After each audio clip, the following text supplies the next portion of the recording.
So we're delighted to be joined by my old mate, Karl Morgan, singer, songwriter, and we're going to learn a bit more about his past. Yeah, and I want to Dancer extraordinaire. What? What'd you say? Dancer extraordinaire. Oh, well, we'll come to that. But just at the moment, you've got a bit of a Farley Brothers, Cameron Diaz hairstyle going on. It's looking good, man. I'm loving it. I'm loving it. Hang on a minute, Cameron Diaz. Yeah. But you know what happened? I do. That's why I wondered if it would happen with him. But anyway. Always. Carl, what a pleasure to speak to you. Thanks for having me. No, thank you for being here. And you played my 50th birthday party, which I was incredibly honoured to have you there. And I'm sure Steve played a big part in that. And I'm sure you were paid a lot less than you should have been. But you were brilliant and everyone loved you. So a big personal thank you from you're welcome. You're so welcome. Yeah. So, Carl, I guess the really good thing to speak to you, we'll get on to the Carl a little bit later on. But, I mean, how does a young Swansea lad end up being able to be on that stage on his own, entertaining a crowd? How does that come about? I don't know is the honest truth. I've always liked singing, dancing, music, acting, all of that. And I think I did my first, I think I was about 13, something like that. And I think I did Oliver in the Grand, like some Amdram Oliver thing, which was good. I think I was like a tree or something. So you weren't Oliver then? Oh God, no! Look at this ugly mug. He's never going to be Oliver, is he? No one's going to feel sorry for me. Hey, what no one's going to give me more. Can I have some more? No. You could have been Dodger. I could have, yeah. Missed opportunity. Well, yeah. They said I was too talented. I don't know what I was. Oh, I can imagine. But going back, Carl, so because people know you now as Who's Molly and a solo performer as well, and a songwriter, but you had a moment there where it could have gone either into acting or music. You want to tell us a bit about that? And I only know about my Oscar performance. It wasn't bad enough at all. Yeah, I did. What did I do? I did Belonging. I was Belonging. Yeah, I did Belonging for a little bit. I did Teachers. Did a little bit in Teachers, and then I did Holby City. I had a part in Holby City, and I could have. I guess I could have gone the acting route. There was too much time on my own for me when I did acting. I wish I'd done it now. I love time on my own now. I get enough of it. So did you start at school? When I was like 16, 17, that was just too, Yeah. Kind of thing. Did it start at school then, Carl? Is this when it all started? No, it's so when I was a kid, I wasn't too well. I was kind of like a sickly, poorly kid. Yeah. And then so my old man bought me a guitar to kind of like, because I was in the house a lot and couldn't really go out and do normal kid things when I was like really young. So he bought me a guitar to kind of like keep my mind going and give me something to do, something to work towards and all that.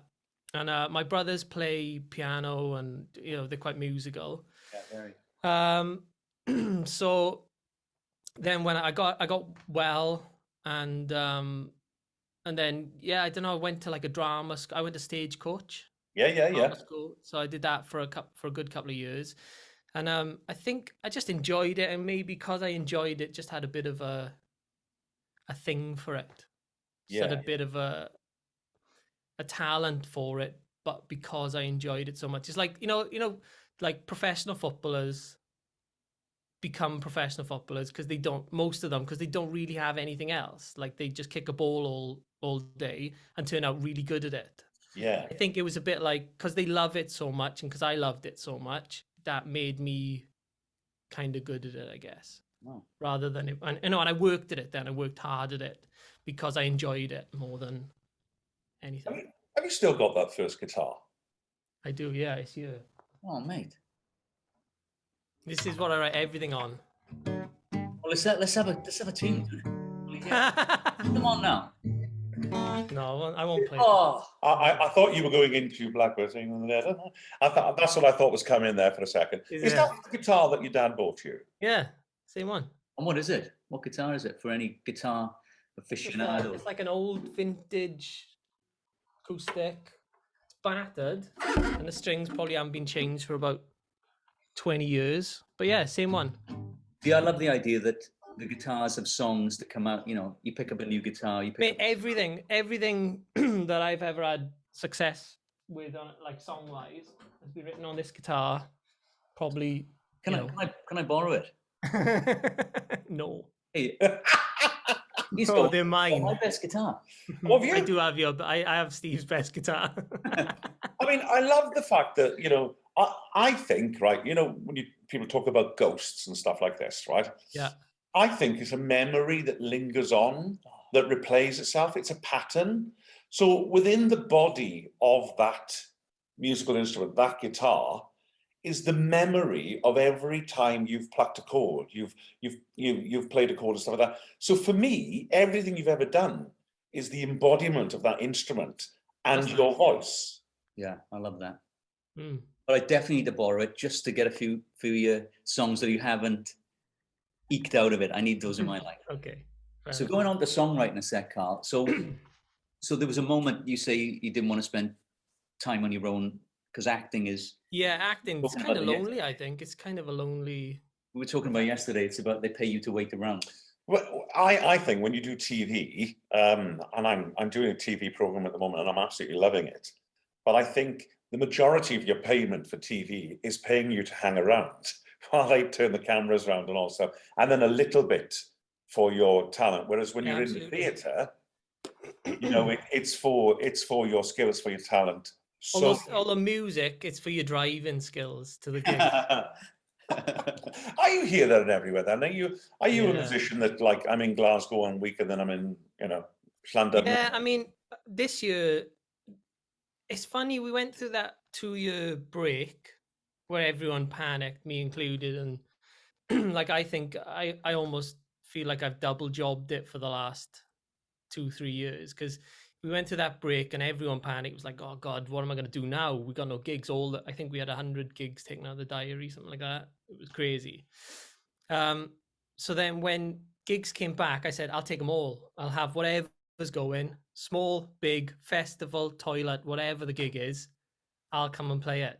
If it's someone's living room, I'll come and play it. And then just realized that everything else also went back. So all the songwriting, all the studio, everything went back as well. And now don't have time to count my fingernails. But, you know what I mean? I think there are 10. Usually. Just going back, Karl. So there was so you've stopped the acting, as it were. Have you stopped it, or are you thinking of? No, I just kind of stopped it. Yeah, I had a full like London agent, everything. I remember it because we've got a little. Yeah, I was good to go. I used to bump into Steve in like Paddington Station and then come back to Swan. I think I met you on my 18th birthday in Paddington. We had beers coming back. That's right. I had to say 18th because it was probably my 17th. But we're not supposed to talk about that, are we, Steve? No, absolutely not. Talk to me about the process of writing a song then, right? What do you have to pick that guitar up to write a song, or is there something that streams through your head that you think, oh my God, if I don't get this out of my head, and then you pick up the guitar? What's the process? There's a couple of different, I think anyway, there's a couple of different situations you get in. You either get in the forced situation where I will go to a session, I'll drive to Amy's studio, or whatever studio. Amy, the Wodge. Amy the Wodge. And if she's watching this, and she will be, she'll always be, and she knows it, I don't care how big and famous she is, she'll always be Christmas Cat to me, because we were down in the Torch Theatre in a Christmas show called Christmas Cat and the Pudding Pirates, and she was Christmas Cat and I was the Pudding Pirate. Hang on a minute, so Amy started as an actor as well? Amy started as an actor, yeah, and she was absolutely fantastic. She was great. She had a bit of talent, man. She's got a bit of talent, and she, you know. So if you go up to Amy's. So there's three, I think there's three different types of songwriting. There's you're forced to, or not forced, but like you go into a studio and you don't really know what the session is. You don't know, like, you know the artist, you've researched them, but you don't really know what their route is and all of that. And you're kind of like, you chat it out and you write a song on the day. Then there's the whole, I have my phone and I could be anywhere and I'll hear a story or someone will tell me something. I'll type it in my phone. That'll be a little push for, I want to write a tune about that. Or there's the ones where you're just sitting around in the kitchen or wherever and something comes out. And I always feel like for every 30 songs you write, you get a really good one.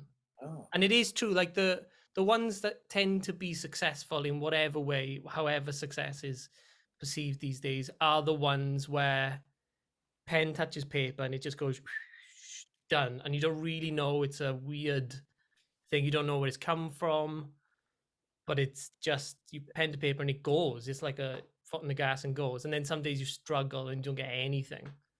So are you as a writer, I like to write every day, even a little tiny thing. And I keep the tap dripping all the time. Yeah, I'm very much into put it in the donkey work, put it in a shift.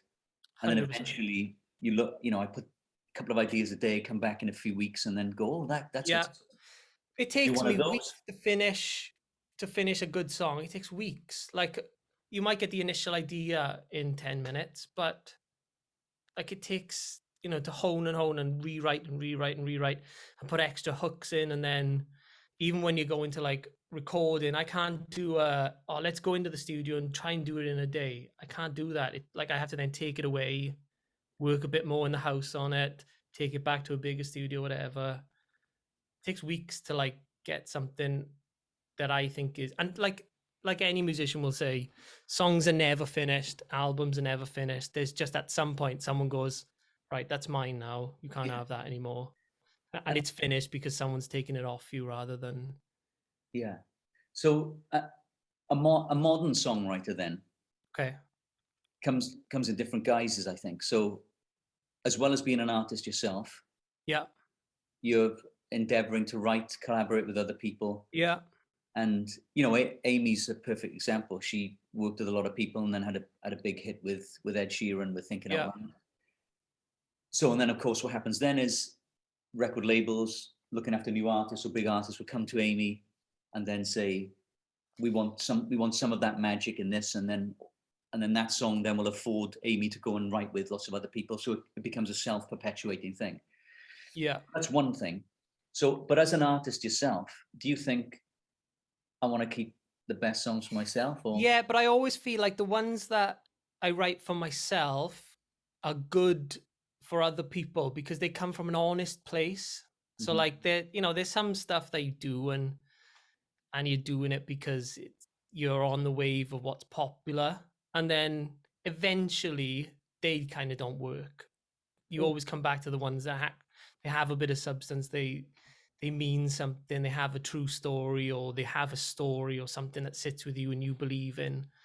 And that, even for someone else, then I'll always kind of, like, every songwriter has about 5-6 ideas in his back or her back pocket when you go into a session that you bring out during the session, but really you've already worked on them a little bit. And talk to me a little bit quickly then about, especially for young songwriters watching this, because I'm going to be, we're going to be putting out to lots of people. Oh, yeah. There's going to be some songwriters watching.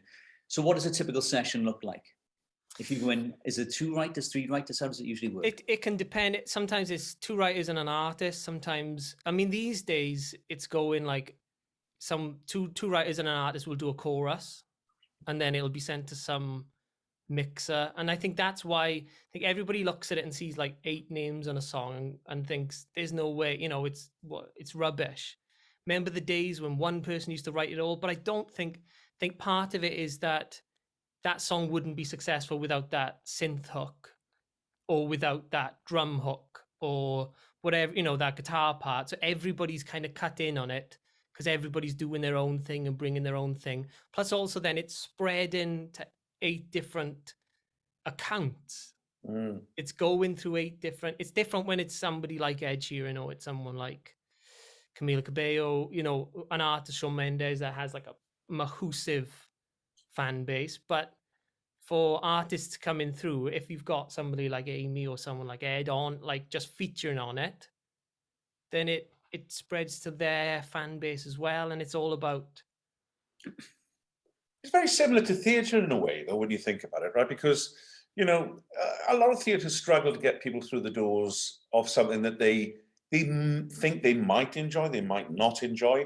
And then the thing that you end up doing to go, okay, this is how we get them through the door, is that you put a big name on the top of it. It's never changed. It's like a movie. It's always been the same. It's just, you know, and I'm pretty sure there are songwriters out there and artists that still have one name on songs. It's just people on social media have big fingers to write stupid comments. Oh, hey, listen, that's a good point, actually. Talk to me about social media from a music point of view. I mean, how does Twitter, Facebook, other ones are available? We're not on the BBC, but other ones are available. Can they hinder or help, or a bit of both? I think. Here's the thing: everybody moaned. Sorry, Steve. Everybody moaned when we moved to Spotify, when music went to digital, because it was like, yeah, but I used to make out of an album, I used to make £9, and now I don't make any money off Spotify. But you wouldn't have sold music in Afghanistan. Yeah. Do you know what I mean? You just wouldn't have. You wouldn't reach an audience in Brazil if you were a singer-songwriter from Swansea. Whereas now, our Spotify like numbers are made up of everywhere around the world. Like if I went on the app now, I guarantee I've never been to the top 10 places that we're popular in. But also TikTok, the fella who did, was it Sam Ryder, is it? Yeah. He got known through the TikTok thing now, and then of course collaborating with Amy on that track that really won the Eurovision Song Contest. Without a doubt. So that's a great example of how social media, and I mean he's a great singer and all of that, but he leveraged a position for himself, 100%. management, or who, you know, because there's always inevitably more than one person doing stuff. Yeah, my son says to me, and so does Johnny Wilkes. I do banter with Johnny Wilkes up at the rugby player. No, that's Johnny Wilkerson. He knew that. He knew. Look at that. Yeah, no, I can see why his cheeky smile. You got monkeypox, but you got cheeky monkeypox. Yeah, someone's got to have it. Yeah, exactly. But no, like, what was I saying? Oh yeah, like Johnny Wilkes. You know, Johnny will say to me, and Dylan would say to me, "You don't know who the most famous people in the world are at the moment." And I go, "Well, of course I do." And he goes, "No, you don't, because you're not on TikTok. You're not on. These people are the most famous people in the world. They could sell this. They could do that. Of course, I haven't got a clue." So does that make you think then? I mean, with TikTok, right? I don't understand how it works, but you've really got to engage with it as a platform to do anything, right? I have no idea. Do you? Are you on it? No, because for me, TikTok is just not it. We get our songs used in it, and people do like dances to them and all of that. But I don't know. I don't fit in that world. Like I barely do Instagram stories. I'm rubbish at it.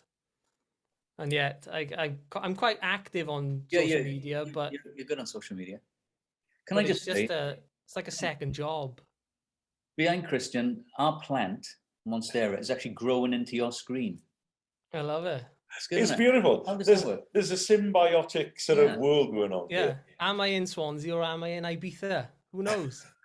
Where are you? In Swansea. So we all know. Yeah. Is that your studio there, Carl? Yeah. It's very nice. Very nice. Got a studio in the house? Yeah, we built it during during lockdown. Claire had to work from home. Had to do all the wave stuff from home. So Carl's wife is a presenter on a big Swansea station called The Wave. Yeah, she does the breakfast show on there. So so it was like a kind of, okay, how do we build a studio that works for me to work during the day writing songs and doing this, Zooming with people, and because there was so many like online sessions during lockdown. It was crazy. Yeah. But also that she could get up at 5 a.m. in her PJs and present to the nation, as it were. So thank God there wasn't cameras. Do you know what I mean? I mean, we're zooming now, but like presumably when she was presenting on the wave, there was no camera only on. me filming her. Only you filming her, yeah. And that hasn't been on Instagram, right? Not yet. No. But, you know, let's leave that private. Move on. Yeah, let's move on. Let's move on quickly. So, coming to the Grand Theatre then and doing the gala, the 125th gala. Thank you for taking part, by the way. No, you're welcome. Thanks for asking me. Oh, no, honestly, thank you. Does Grand play a big part in your life? Has it played a big part in your life?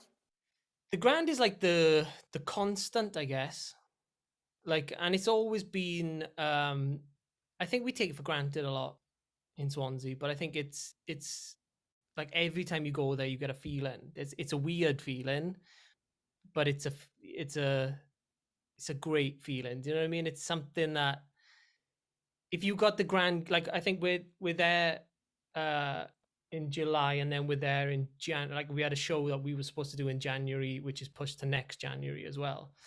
And it's just one of those things you just always look forward to playing the Grand. Well, the last time you played, I think you played the Grand was with us. Yeah. Last time you played? Yeah, probably. And the band was so good that I said, we're not following it. Stop. Oh, I remember you telling me It's the truth, that. man. I was like, it ain't going to happen. So we put the interval in between, and we put a massive, like an hour in between. I'm not, honest, mate. Steve's not coming out. You blew, that's what I said. You blew the roof off the place. The band was killer. It was like a stadium gig inside the Grand. It was amazing. So this is Who's Molly. So any plans for Who's Molly coming soon? Yeah, new music about July, August time. It's funny, like we put a couple of songs out last year, but I still think being independent, you're like your music is based on how you can kind of get it on the back of something else, or get it on the back of gigs or festivals, or if you're touring with someone or whatever, or you've got a TV ad or whatever it is. And we've always kind of released songs on the back of something. If we've got like an ad coming up, the song will coincide the date the ad comes on the TV, song will come out, just to try and capitalize as much as you can on getting a following. So we've got, I would say we've got about 9 songs which are done, dusted, ticked off. So I think July, August we'll put some stuff out.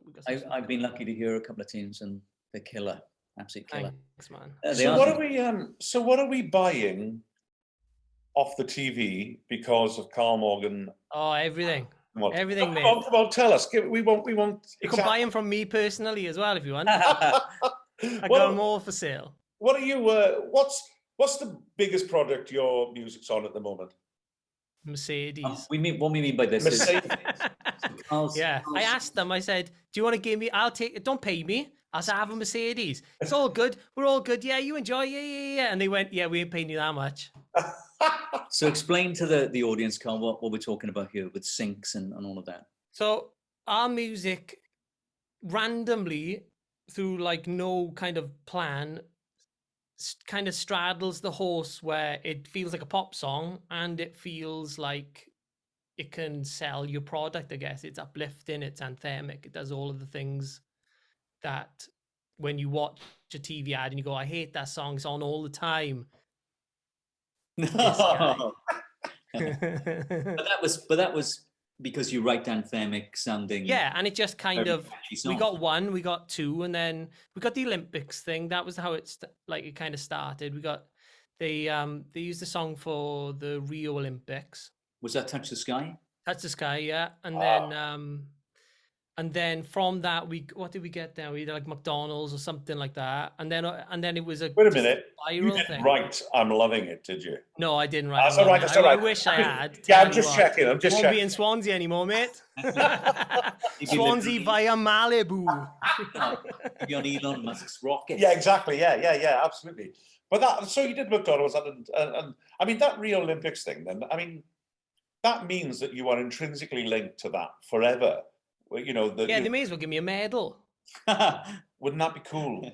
Bronze. But no, but I do think it's amazing, that thing where, you know, that lives on forever. Like Steve, you know, being part of the stories, yourself being part of Karl Morgan, Who's Molly, but you know, when you think that your albums, lads, long after you're gone off this mortal coil, they'll still be there, they'll still be tangible, and people will listen to them in the same way now as we listen to people like Badfinger or, you know, Elvis Presley, or, you know, I was listening to Elvis this morning in the car. He wasn't in the car, he was on the stereo, but he might as well have been the volume I was playing. But it's interesting to say that. We were driving to Liverpool for rehearsal. Andy from the Stories and myself, we were going to rehearse with Pete Riley this week. And we were listening to Tom Petty's Wildflowers and then some more. After Tom, it was a double album, Wildflowers, arguably one of his best ever. Of course, Andy's a big Tom Petty fan, as you can hear from all his songs. And some of them, yeah, he might, if Tom was still alive. Andy, I can't believe you're mentioning the name in the same context. I would have stayed well away from ever mentioning Tom Petty next to Andy Collins. Exactly. But as we were driving up, we were listening to Wildflowers, the album, and that, we were talking exactly about that. It was like, because he's been gone only a few years. Yeah. And for us, in the story, especially Andy and myself, he was such an influence. And just listening to that album, which is a work of art, and we thought exactly that. We were thinking, God, I wonder if people will listen to any of our stuff. Yeah, of course they will. And they will. And I thought, wow, okay, so are we making it so we try and live forever in some way? So that, you know, because whenever we do anything. It's a good song title. You should have that one. But you know what I mean? Are we trying to leave a little mark of ourselves? And because inevitably, when the last person to remember us dies, we will eventually die. We will all be forgotten. Yeah, but that will be when the stars burn out. But not necessarily. I like to think. I mean, the thing is, boys, I do have done a fair amount. An uplifting conversation. Sorry, I've done tickets for the grand, everyone. Took a turn. I've done a fair amount of TV, done a fair amount of film. Because I've done stage, I always think that's transient. If you either saw it or you didn't. But you know what I mean? But then that's the magic of it, and that's why the liminality, the kind of fragility of it, that's what makes theatre, I think, such a beautiful thing. Is that it's gone. When it's gone, and it's there and it's not there. So it's. But it's that thing of. So I watched. Have you seen Tick Tick Boom? Just to kind of go. I love that. It's so good, and I didn't know anything about this, you know, the story or anything, and wow, it blew my mind. It kind of upset me a little bit. Yeah. So basically, it's the writer of Rent. Yeah. And it's basically the precursor of that. Yeah. And Andrew Garfield plays Larson, John Larson, yeah. And of course, he died the night before Rent had its big opening on. Right? Yeah, died of it. Couple of weeks, maybe a couple of nights before. Crazy. People will correct me on that, I'm sure. But no, it's incredible. That idea that it lives on forever, even when you're gone. And I think, like, you can't ever expect anyone to find it in 100 years' time or whatever. But if someone does, it's great. Yeah. You know, that for me is what it's about. Anyways, leaving. Will we ever hear and see a musical from Karl Morgan? Only if I can act in it and star in it and write the theme tune and sing the theme tune. Only if I can do that. That is my. Funny you should mention it. We've got an idea that we're kicking around with, which your name always comes up attached to it. Does it? Yeah. Always. Stupid Idiots, the musical. Oh my God! Don't give it away. Oh, Carl, listen. I've got to ask you one thing, right? I'm sure Steve will ask you a couple of things, but I've got to ask you one thing. I was half expecting then when Steve said, you know, oh yeah, I love Tom Petty, for him to say, because this is what my life is in this room, right, Carl? Okay. He goes, I love Tom Petty. Yeah, when I met him in, I did meet Tom. I'm always like, yes, clang. Hang on, Steve, let me pick this up. Oh no, honestly, my jaw is on the ground for half the time. The biggest one is with the names. We are not worthy. The biggest one is Robert Plant, right? That one, like my jaw was literally on the ground. So, as a musician of some, I got some big ones as well. Come on, Steve, let's go one for one. No, but that's what I want. I'm good to go. Let's go one for one. I want when you're standing there in front of a mic. Or you've got your guitar and all stuff, and you just look up and you go, oh my God, who is it? let me tell you a good one. I was doing a gig, and when I turned to like in sound check, you get an hour. No, you get 40 minutes or half hour to rehearse an hour set. And it was in this lovely little theater, and I didn't know the musicians that were gonna like play my songs. Basically, I never met them before. First day, you turn up, give them all your sheets and all that. Yeah, and then like I'm standing there with my acoustic guitar, but I face the band so that we can have a rehearsal because the room's empty. So I'm facing the band. I get this tap on my shoulder about 10 minutes in, and this really tall guy goes, "Oh, I love your voice. How long have you been?" And I'm looking at the boys, going, "This is weird, isn't it?" I said, "Oh, thanks, man. Like, I really appreciate that. Do me a favor, grab a seat. Give me like 20 minutes. I'll come and have a chat." We literally got half hour just to do. He said, "Oh yeah, of course. I'm so sorry. No problem." So he went and had a seat. And then another 10 minutes in, he got up again and tapped me on the shoulder and was like, "I love that song. I got a birthday party. Do you want to come?" I was like, "Bro, just give me 10 minutes. Honestly, I promise you, I swear to God, I promise you, you can have all my time when I finish sound check. You can have all of it. But we've got half hour, and I'm going to be screwed if we don't get through at least a little bit of most of the songs." So, okay, yeah. So he went down, and I went and had a chat with him. He was nice, bit chatty, I'll be honest. Went on a bit, but he was a nice guy. So I left the room, and I went back to my room, and then did the show in the night. Saw the guy, all that. It was great. He said, "Come out for dinner with me and my wife." It's like, yeah, cool. Bit random, whatever. I was looking through, because I was staying in this place that the gig was on, and the next night there was like this talk with Roger Moore. So I was like, bang, I'm going to go and see. I've never seen a Bond film in my life, but I know he was James Bond. Went to the talk. It was him. I sacked him off twice. Anyway, he was really nice. He gave me his details and stayed in touch. Surely you recognise him. He's too young, isn't he? I never seen a Bond film in my life. Oh, so I didn't recognise him. I met him as well. He's lovely, right? Yeah, really lovely. Did you sack him off as well? Did I what? Sorry? Sack him off. Sack him off? No.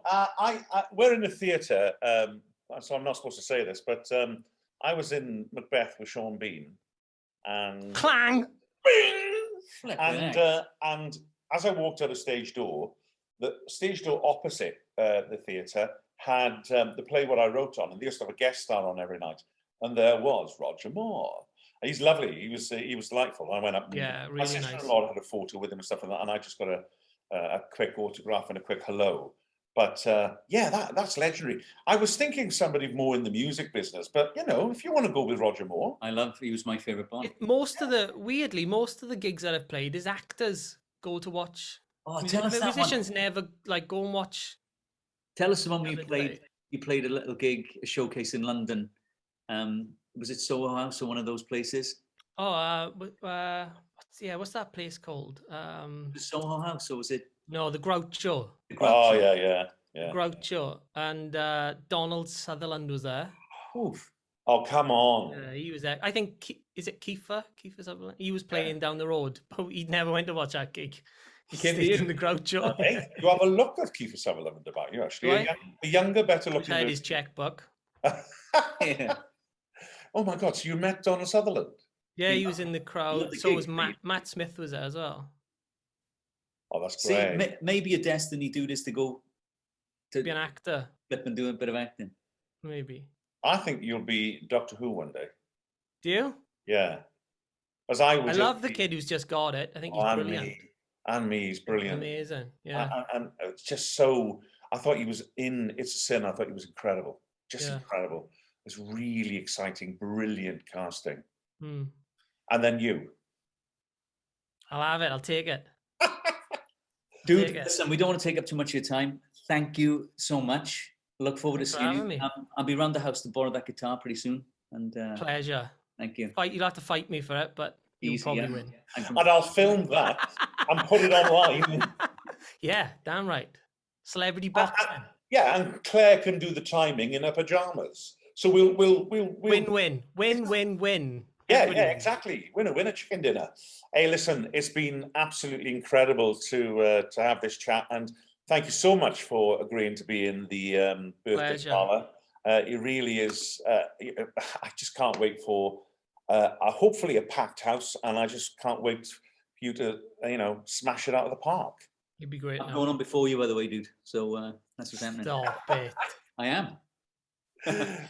literally just before you, and then he's going to hide for the rest of the show. Yeah. Thank you, Carl. Hey, lots of love. Welcome. Thank you. Lots of love, everyone. Take care.